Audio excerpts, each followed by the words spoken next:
12 grammar from Strong Roots for class 12 semester 3. Join into simple. We lived in our ancestral house. It was built in the middle of the 19th century. এই দুটো বাক্যকে simply join করব কিভাবে করতে হবে দেখে নাও। Ancestral house এবং ইট এই দুটো হচ্ছে সেম ওয়ার্ড। তাহলে ওয়াজ বিল্ট এই যে ভার্বটা দেওয়া আছে এই ভার্বটা হাউসের জন্য এবং এটা প্যাসিভে দেওয়া আছে। তাহলে আমরা এখানে পাস্ট পার্টিসিপল ইউজ করে দুটো বাক্যকে সিম্পলি জয়েন করতে পারবো। তাহলে লিখব কিভাবে, লিখব উই লিভড ইন আওয়ার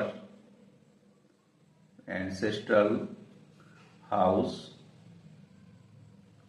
এই ভার্বটা ফাইনাইট করা আছে, এটাকে আমরা নন ফাইনাইট করবো, যেহেতু প্যাসিভে আছে তার জন্য নন ফাইনাইটটা হবে এইভাবে পাস্ট পার্টিসিপল। বিল্ড এটা থার্ড ফর্ম হচ্ছে বিল্ড, তাহলে build in the middle of the 19th century।